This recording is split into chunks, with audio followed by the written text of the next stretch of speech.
భారత జట్టుకు ఆడాలనేది ప్రతి క్రీడాకారుడి యొక్క పెద్ద కల. అలాంటిది ప్రపంచ కప్లో దేశానికి ప్రాతినిధ్యం వహించేటువంటి అవకాశం వస్తే ఇక అరంగేట్రం చేస్తున్న కొన్ని నెలల్లోనే ఆ యొక్క సువర్ణ అవకాశం దక్కితే ఆ అద్భుతమైన అదృష్టం మన తెలుగు బిడ్డ అమ్మాయి నల్లపురెడ్డి శ్రీచరణ్కి దక్కింది. వచ్చినటువంటి ప్రతి అవకాశాన్ని ఈ యువ స్పిన్నర్ రెండు చేతుల అందుకుంది. ముఖ్యంగా భారత్ ప్రపంచ కప్ గెలవడంలో శ్రీచరణ్ కీలక పాత్ర పోషించిందని చెప్పాలి. కడపకు చెందినటువంటి ఈ 21 ఏళ్ల యంగ్ ప్లేయర్ మొదట బ్యాడ్మింటన్, కబడ్డీ క్రీడలు ఆడేది. కానీ చివరికి ఆమె మనసు క్రికెట్ వైపు మళ్ళింది. శ్రీచరణ్ కెరీర్ను ఫాస్ట్ బౌలర్గా మొదలుపెట్టింది. అందులో అనుకున్నంతగా సఫలం కాలేదు. అందుకు వెంటనే స్పిన్నర్గా తన కెరీర్ని మార్చుకుంది. దేశవాళీ క్రికెట్లో స్థిరంగా రాణించింది. అద్భుత ప్రదర్శన చేసింది.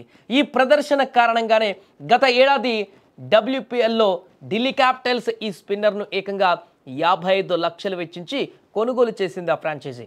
ఇక ఈ ఏడాది మార్చిలో సీనియర్ మహిళల టోర్నీలో భారత్ బికి ఆడి శ్రీచరణ్ ఆకట్టుకుంది. అయితే జాతీయ జట్టుకు ఇంత త్వరగా పిలుపు వస్తుందని ఆమె అస్సలు కూడా ఊహించలేదు.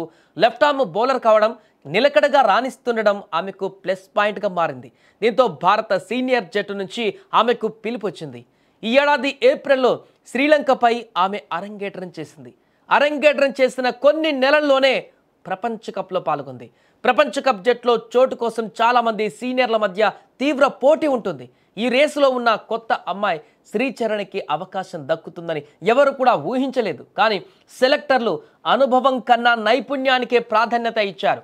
శ్రీచరణ్కి జట్టులో చోటు కల్పించారు. ఆమె లెఫ్ట్ ఆర్మ్ స్పిన్ భారత శ్రీలంక పిచ్చుల పైన ఎంతో కీలకమవుతుందని సెలెక్టర్లు ముందుగానే భావించి బలంగా నమ్మారు. ఈ యువ స్పిన్నర్ ఆ నమ్మకాన్ని నిలబెట్టింది. శ్రీచరణ్ అత్యధిక వికెట్లు పడగొట్టలేకపోయినా ఆడిన ప్రతి మ్యాచ్లో కీలక సమయంలో కీలక వికెట్లు తీసి కీలక బౌలర్గా మారింది. ముఖ్యంగా ఆస్ట్రేలియాతో జరిగినటువంటి సెమీఫైనల్లో ఆ జట్టు భారీ స్కోర్ చేయలేదంటే అందుకు శ్రీచరణ్ బౌలింగ్ కారణం. బౌలింగ్కి స్వర్గధామమైనటువంటి డివై పాటిల్ పిచ్ పైన జోరు మీదున్న బ్యాటర్లను డెత్ ఓవర్లలో అడ్డుకొని తన నైపుణ్యాన్ని ప్రదర్శించింది. బ్యాటర్ల కదలికలను బట్టి బంతులు వేయడం, బంతి వేగాన్ని తగ్గించడం, స్పిన్ చేసి మరో బంతిని నేరుగా వేయడం లాంటి వైవిధ్యంతో ఆమె ప్రత్యర్థులను బోల్తా కొట్టింది. ప్రపంచ కప్లో భారత్ తరపున అత్యధిక వికెట్లు తీసినటువంటి బౌలర్లలో దీప్తి శర్మ తర్వాత శ్రీచరణ్యే ఉంది. ఆమె ఇప్పటిదాకా 17 వన్డేలలో 22 వికెట్లు పడగొట్టింది. ప్రపంచ కప్లో 9 మ్యాచ్లలో 14 వికెట్లు తీసింది. భవిష్యత్తులోనూ చరణ్ ఇదే జోరు కొనసాగిస్తే భారత్కు మరిన్ని విజయాలు అందించడం ఖాయమంటూ చెప్తున్నారు. ఏదేమైనా కూడా మన తెలుగు తేజం కడప బిడ్డ ప్రపంచ కప్లో పాల్గొని అక్కడ ఇండియా కప్ గెలవడంలో కీలక పాత్ర పోషించడం పట్ల ఇప్పుడు తెలుగు వారందరూ కూడా ఆనందాన్ని వ్యక్తం చేస్తున్నారు. ఒకవైపు భారత్ కప్ గెలిచిందనేటువంటి ఆనందం ఒకవైపు అయితే, ఆ యొక్క కప్ గెలవడంలో కీలక పాత్ర పోషించినటువంటి ఒక పర్సన్ మన తెలుగు అమ్మాయి అని చెప్పేసి గర్వపడుతున్నారు.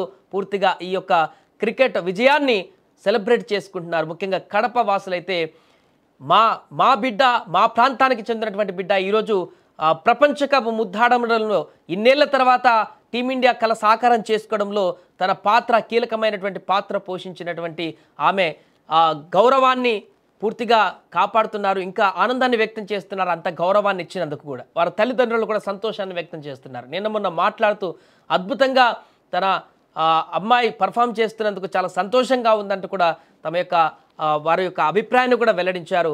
ఏదేమైనా కూడా శ్రీచరణ్ కడప బిడ్డ అయినటువంటి శ్రీచరణ్ ఈ యొక్క ప్రపంచ కప్లో అద్భుతంగా రాణించి 14 వికెట్లు తీసి ఒక అద్భుతమైనటువంటి పర్ఫార్మెన్స్తో ప్రపంచ కప్ ఇండియాకు రావడంలో కీలక పాత్ర పోషించడం పట్ల అయితే ఇప్పుడు తెలుగు వారందరూ కూడా సంబరాన్ని వ్యక్తం చేస్తున్నారు.